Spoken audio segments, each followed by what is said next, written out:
Mexican facts. Well, so let me tell you, every Cinco de Mayo, you come through and you're like, oh, hey. All of a sudden, some güerito comes up to you, like, hey, órale, what the fuck, órale. Do they come for you the facts? So what is actually Chipotle? So when I go to Chipotle, are we getting some authentic Mexican food, or is it something different? And I'm just like, nope. What? No. What is lengua? Don't even get me started when we go to a taco truck and I have to break down what everything is. You want some pastor? You want some lengua? You want some cabeza? Well, let's talk about this real quick. What is tripas? So the move is going good. The move is working. It's happening. It's always just a crazy, hectic time to go and move and do stuff, especially now during COVID.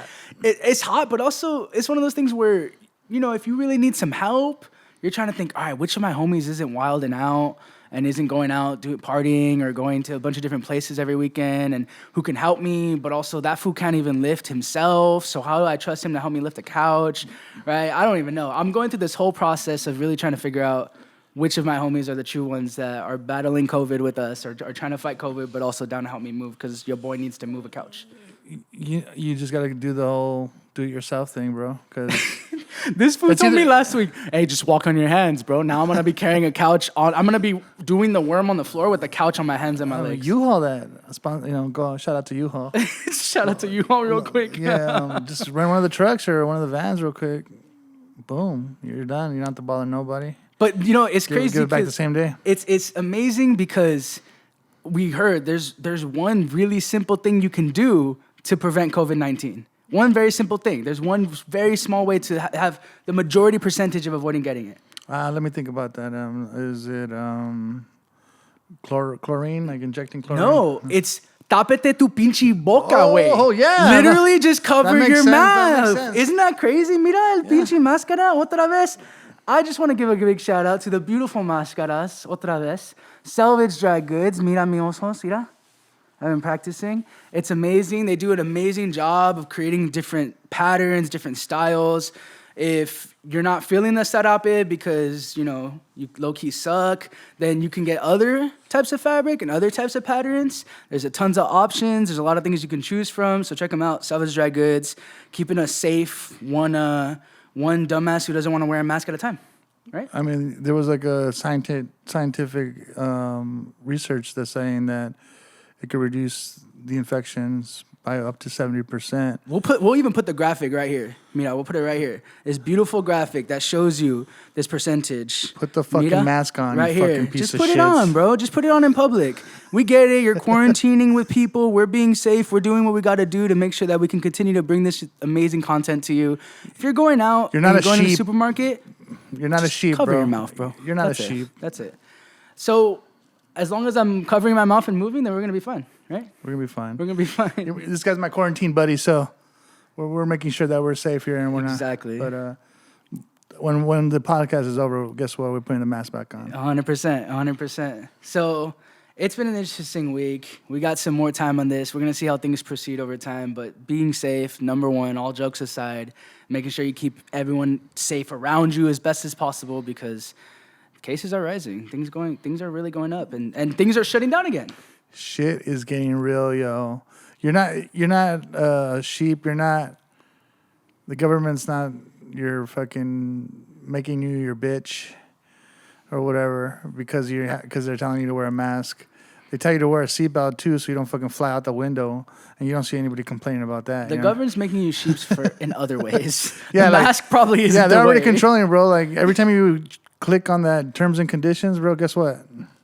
Don't even get me started about that. You all sold They your own information you, to bro. us. Welcome. They own you already. We own you now. The mask is the least of your worries, brother. That's the truth. So we're back at it again. Another 3 amazing artists that we have to showcase Tuesday, Wednesday, and Thursday of this upcoming week. Oh, Tuesday is my favorite, man. It's going to be amazing. So the reason this week is not more special, but different and definitely stands out in a different way than previous weeks is because all of these artists really play the role of not only being the writer of their own music, but they perform their own music, right? They're not only out there performing these songs, but they also wrote these songs, right? Mm-hmm. And that's something that for a long time and still now today you don't see a ton of, right? It's such an interesting dynamic to have an artist who can go in the studio, write this out, produce it, write the lyrics, the arrangement, the composition, no sé qué. Especially with the young kids, they're pretty young.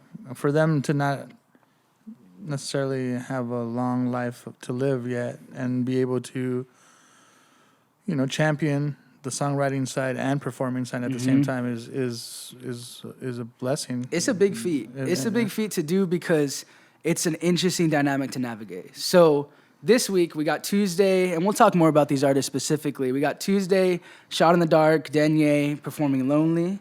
We got Wednesday at Topsoil with Andrew Edward Garcia performing Take Me Away, a John Legend cover. And then Thursday, we have a Shot in the Dark with Sunlit Souls doing Desperados on the Run. Desperados on the Run. It's a hit. It's a certified classic. It's a hit, and I think it's original. It's original. It is original. It's original, and it reminds you of some bluesy country rock song that probably already existed somewhere, but they wrote it. Yep. And we'll talk more about all these stuff, but I think right now it's a tight thing to see that we're really bringing artists in here who are championing both sides of being an artist, right? Champion. Mira Champion. Yeah. Sponsored? Just kidding, not sponsored. Subliminals. So we're talking we're talking actually being able to showcase and highlight artists who are doing this in all capacities and encompassing all artists, all components, all things that bring an artist to being an artist, all facets of that. And this is not to discredit anyone else who we featured at all. That's by no means the case. There's a lot of people who we featured who do that or have been doing that for a while. But this specifically, we're talking, like you said, we got two young cats who are a part of this. We have a duo that's a little bit older, but they're all really coming through and showing and highlighting their total ability on both sides of the music and artistry spectrum. Yeah, I mean, we were discussing this, and record labels tend to kind of orchestrate, great music in a sense where they would get people to write music for you or whatnot, and now I'm starting to see a lot of artists that are doing it themselves because they don't have the luxury of a $1 million label backing them up and helping them form their career or their style. So they have to do it on their own. Yeah, it's switched entirely. And I think that big paradigm shift contributed so much to what artists are doing now. But let's define this stuff because I think it's important. I think it's important for us to be able to say who is a performer or define performer and define a writer, right? So maybe Drake, let's say he's a performer. He's a performer. Drake's got a huge team of ghostwriters. A performer is someone who doesn't necessarily write their own lyrics, maybe doesn't write their own music, has minimal involvement if they do, but they're mostly involved or they're mostly out there performing this music for their charisma, for their singing or vocal ability or performance ability, or even for their story, their aesthetics. And he's an MC or a rapper, but he also sings, so I think he gets a pass. I don't know if he gets a pass because I don't think people care about that anymore. I mean, when I was a youngster, that was a big deal. Especially if you're a rapper, you're not gonna rap someone else's lyrics because it was phony. And you were fake. You were fake. Why would you rap someone else's lyrics? It's supposed to be about you and right and your personality. We both grew up in different genres. I would say different groups of music that both had that in common. You OG hip hop, me rap. You would get called out. You would get called out real easy, real quick, if you were you had a ghostwriter. That would have been your credibility would have went. Well, how are you about to be a rapper, rapping about all this really important stuff, rapping about these huge issues or personal issues, and you actually didn't experience any of them, and you didn't write any of it? How are you about to do that? But overall, in a business aspect, we realize that you need a team in any business, and especially when you're in the higher level of business, you can't do everything by yourself. Right. And I think that's where I could see someone like a Little John or a Drake would make very successful music, but also be very relatable at the same time because they know themselves and what they have to give to the song, and what they also need to improve that song as well. Yeah, well, let's define a writer, because I think that's gonna help us actually think about both as two different concepts, but then think about how these specific artists are doing that and what kind of encompasses an artist in general, right? So a writer, someone who writes their own music, can even potentially write music for other people. Right. Someone who is known for their skills on rhyming, actually putting together lyrical content or production or whatever it may be, and might be focused on putting that message out there through their own means, whether they're performing it or whether they're not performing it. Have you ever heard of Sia? Sia is a perfect example. Ed Sheeran is a perfect example. Sia not only did not want to show her face for a long time. I mean, she wrote some of the biggest hits for Rihanna and other people. Yep. And now, I think she put out a record. Don't quote me on that. But with all the songs that nobody wanted. It's basically everything that she tried to give to people that nobody actually jumped on. Yeah, Okay. That's pretty cool. That is awesome. Yeah. And I think that's the cool thing, because you're talking, all right, you have an artist, and I'm a manager. I'm a music manager. I come from that world. So when I talk to an artist, there's more or less 3 different artists, if I'm generalizing as best as possible, that we talk to. One, it's the musician's musician, who really plays music, is super good at what they do, is very talented, but may not have the story or the angle, or doesn't have the commercial appeal. Even the commercial appeal, but also specifically the ability to want to be in front of people. They don't care. Because there's a celebrity to it. Yeah, they don't care. They're playing music for their friends and their peers. And Exactly. They're not trying to build a brand or nothing like Exactly. quote unquote. Sometimes, I mean, someone like Prince, where they took, the artistic value of the musicianship, but then also took the artistic value of creating a brand. An entire production. Yeah, You're talking an entire persona. Everything from the beginning to the end, to the website, to the way they sell their music. Yep. It's very detailed. Not a lot of people do that. Exactly. So then you have the other artist, the Prince. Well, maybe not the Prince, but the Drake, the artist who has the potential commercial appeal, may have the story, has the ability to actually talk to people and be able to be the front person, be able to be the face or the voice or something. And then the last thing you have is these artists that we're focusing on, who are artists who do both, right? Who have been put in a place where they're writing their own music, they're performing their own music, they're creating their own artistry, and they're doing all parts of it, which is hard, which is not easy, right? There's a reason why, like you mentioned in the beginning, record labels were spending so much time focusing on how to build artists, how to develop artists, how to invest in artists, and basically millions of dollars, curate them, like the K-pop scene, right? Curate them from kids. And all those A&Rs and writers are writing for these kids now, the K-pop kids now, because a record label is not really going to mess with you until you already have a big following already. Right. Necessarily, you have to be some kind of, rare breed or something had to pop real quick. But usually they're looking at how many followers you got, Right. how many SoundCloud, listens do you have, are you on a Spotify playlist? You have to build now before you even get the recognition or noticed from a label. But then you have people like Chance the Rapper that took that to their advantage, where they had the ball in their court the whole time. Mm-hmm. I mean, to me, that is what excites me about the music industry nowadays, is that you don't have to be selected anymore. You could do it on your own. If you can create your own lane, who the fuck can tell you anything? Right. You have your own followers. And you built it for yourself. You own it. Yeah. You are the captain of your own ship. Yeah, like it's not. We said it before. It's not Chance the Rapper's fault that people fuck with his music, straight up. Exactly. Yeah, it's just he found his lane, and he's talking to his audience, and he doesn't need you to help him. He's already doing. But there's a place. There's a place for the artist who. I mean, we're talking the biggest artists in the world who work with teams of writers. Songs. But not only that, but let's bring that back. I mean, I've met Chance the Rapper, and I've seen his team. He's got great people around him. Yeah. And you have to have great people around you and to advise you.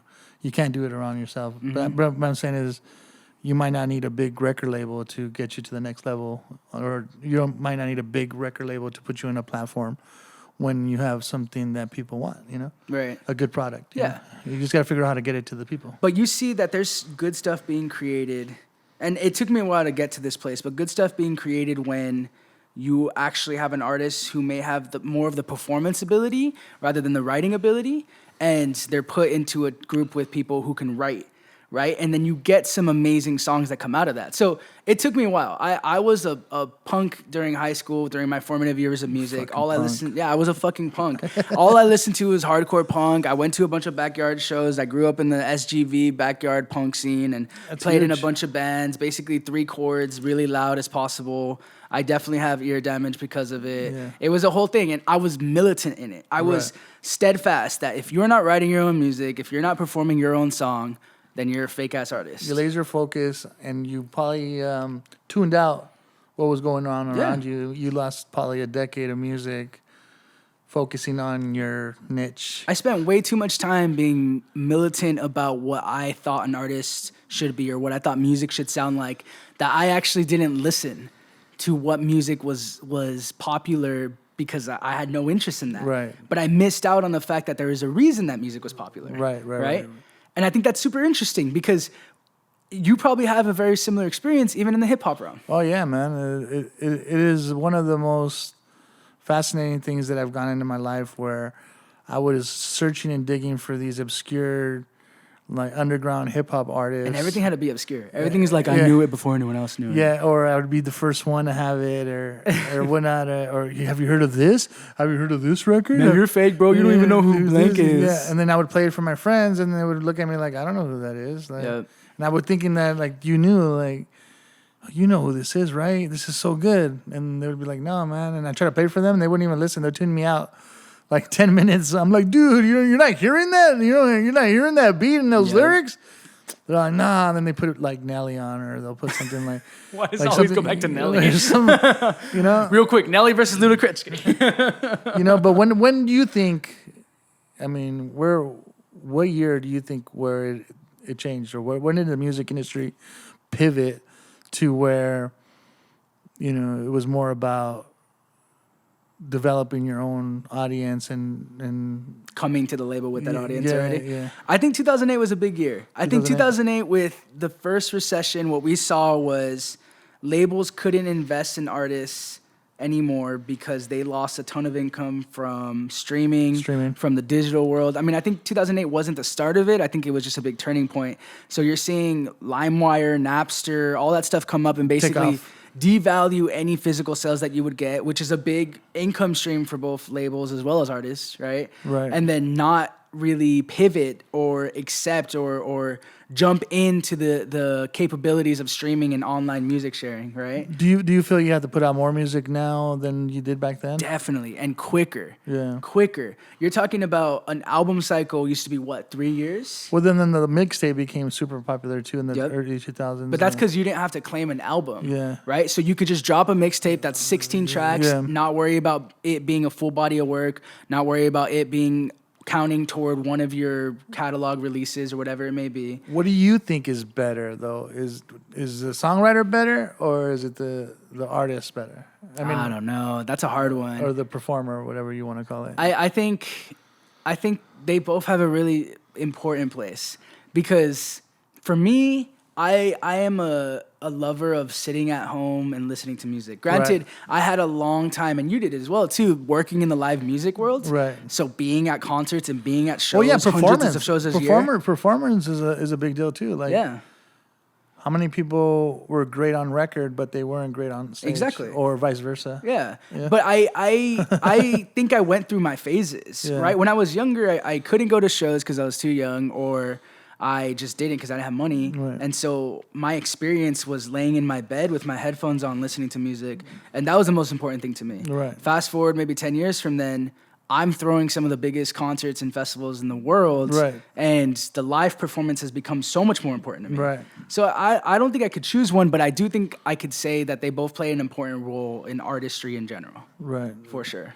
So, all right, so let's make an example. All right, who's better? Mariah Carey or Adele? Adele. Adele? But I think Adele's an amazing performer as well as a writer. Amazing. Yeah, Yeah, amazing. she's just amazing in general. Do you think people care though? Do you think people even give a F if they wrote their songs or not? No. Not no more. I don't think people really care. I think what happens is you get people who give extra credit for that being the case. It's basically a cherry on top of a sundae. Oh, not only are they tight, not only are their songs really good, but they also write all their own songs. Yeah, but you know what? You know when a song becomes a hit, right? A song becomes a hit and it becomes popular. The DJ starts spinning it. It usually becomes a 45. And the DJ ends up getting a 45 so he can play it. And when you have a good 45, you need a good slip mat. Let's go. Chromatic slip mats right here for all your vinyl pleasures, especially 45s. Vinyl pleasures. This one right here is one of my favorites, and I mentioned it last week, the Sade one. Check that out right there.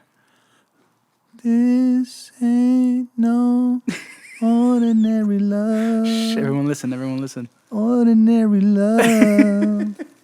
Don't go too much. Don't stop. That's already too long. 45s, yo. Slip mats right here, chromatic.com. Go check them out. Yes, sir. Shout out to Overgold. I know I keep track of all my 45s with those. I keep them clean. Keep them clean, and then you put them away. Everybody goes, yeah, I got that record, but do you have it on 45? Ooh. That's a special Probably one. not. Kids nowadays don't really know 45s like that. Well, they should. I mean, that's what, like you said, that's where hits were made out of. That's You're where the talking hits- singles. You're talking that was the label's approach to making stuff a hit, to sending it over to radio stations. I know my peers, the ones that dig for records that I know, the ones that are down with me, they always find the 45 record. Ooh. I like the full album experience. Yeah, well, You're a fool. I'm just well, no, kidding. we're playing singles, bro. Next, we Nah, want that's to full take a small. sessions. We want to take a small crate. You know how many people that I know? Like, do people care? Like, these kids care? I grew up in the area when, oh yeah, Cut Chemist is gonna do a 45 set. You know, all 45s. That's tight. And yeah, I don't think anybody cares about that anymore. That's tight. But I do, and the people that I fuck with do. So if you fuck with me, Chromatics. All right. I love it.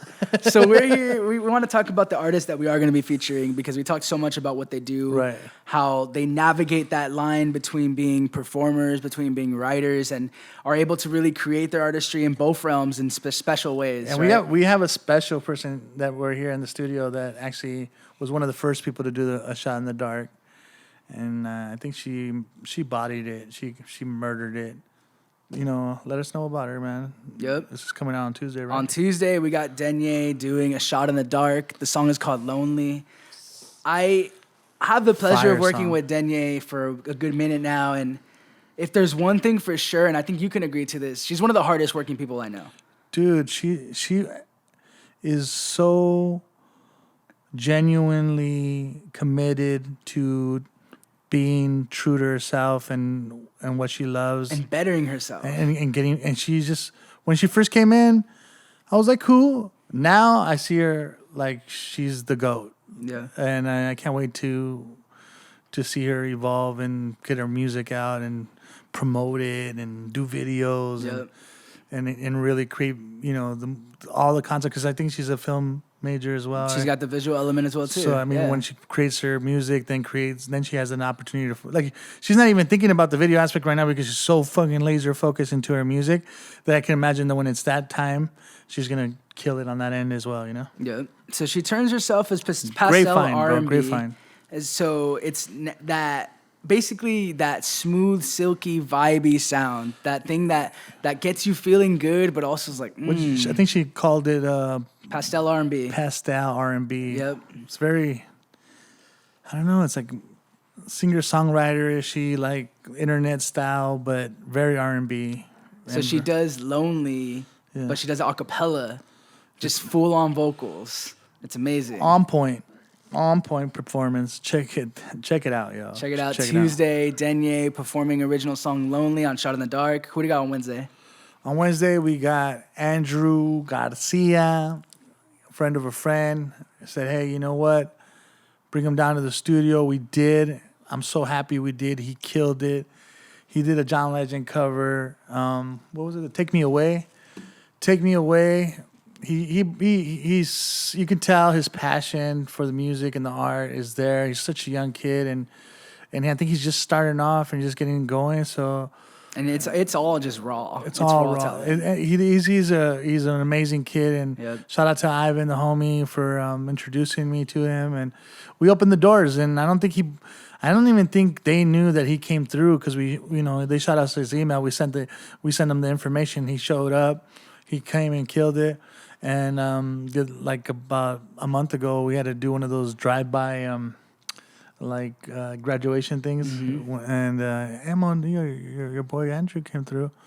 They're like, what? And I showed them the videos. They're like, oh my God, it's so beautiful, So we're so glad to have him. It's an amazing guitar take on Wednesday. I think a piano cover. Yeah, piano. But It's an amazing guitar cover of a piano song. Yeah, obviously, John Legend. Shout out to John Legend.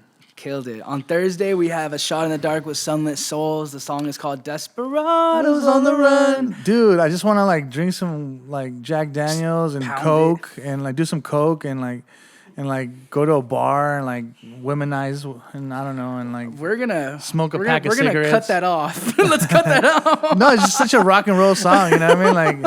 Such a rock and roll blues song. I love it. It feels to me it's powerful, it's emotional, it's raw, it's intense. It's these two guys basically battling each other on guitar. Yeah. It's live Guitar Hero, and they're so good because they kill it. It's one of those things where they're singing, they're belting the words, they're playing toward each other. That line, drinking whiskey and shooting guns, I think just summarizes the whole song. Just going America. That song reminds me of America. The good parts of it. The good parts of rock and roll America. It's really that campfire, kumbaya, let's get fucked up tonight and have a good night. Yeah, like two buddies, having a good time. Yeah. So that's Thursday. That's Thursday. And then are we gonna be talking to them? Yeah, we're talking to all of them. Yeah. We'll be talking with all of them on our Instagram Live, so be sure to check it out. Yeah, check it out. Check out our socials. Keep tuned, and you guys will know the times the week of. Mm-hmm. I can't wait for them to come back to do a topsoil because I think they would do a great topsoil. Absolutely, they're amazing. Absolutely. I think it's time. I think it's time for this special time that we haven't had in a while. This dick. Now, this dick of the week. This is a special one. We actually have 2 dicks of the week. The dueling dicks. They're dueling dicks. It's this amazing video we'll show you of, I would say, 2 Karens. I don't know what you want to call them. Barbara, that fool's name. Pointing these guns at protesters during a protest when they were coming through. Oh my God, that was hilarious. They were marching to the mayor's house to basically explain their demands, to state their demands as a protest, right? Which is totally lawful to do. You can totally do that. Just objectively, it is lawful to do that. And these 2 fools come out with their guns, their little pistolas. This guy has an AK-47, and this little Karen has a gun, but she's holding the most limp dick gun. And it's as if she doesn't know how to hold a gun, so she's holding it up like this and pointing it at people. And then she has her hand on her side. So she has her hand on one side and then the gun on the other. And you're just thinking, this is a joke. This is a joke. She's dead ass gonna shoot her leg right now. How guilty of a conscience do you have to pull out a gun on protesters that are from African descent? It just makes no sense. These people really just pulled out guns and just was pointing at them and screaming at them. And I'm thinking, really, if we're talking about your amendment rights, the right to bear arms, sure, but the right to protest, that's a fucking amendment. Yeah, those are the first people that are talking about, well, I got rights. What? Those are the first people who are like, I have to wear a mask outside? Yeah. Excuse me? You kidding me right now? Yeah. I'm not going to wear this fucking mask. You sheep. Basically. Yeah. So these fucking dicks of the week, I just can't believe it. They also didn't even have masks on, so fuck them. I hope we showed the video. Did we show the video? No, we're showing the video. Okay. 100%. Look at this limp dick gun right here, and then this fool who's trying to compensate with his AK-47. I'm just over it. Everybody needs to just fucking stop. What's that was up, ridiculous. bro? Are we living in like the Twilight Zone or something? Low key, this might be one long episode of the Twilight Zone. Dude, man, I swear. When will we wake up? When will we wake up? Never. You're a sheep, bro. He's my look at the camera and asking the audience, when will we wake up from this dream? This dream where Stream. I was gonna keep it going. I was with you. Wake up from this dream. This dream. This dream. As always, this is the end of our show. We're gonna cut it off right here because this is all a dream. It's all a dream. Wake up. It was all a dream. I used to read Word Up magazine. All right, we're cutting it off there.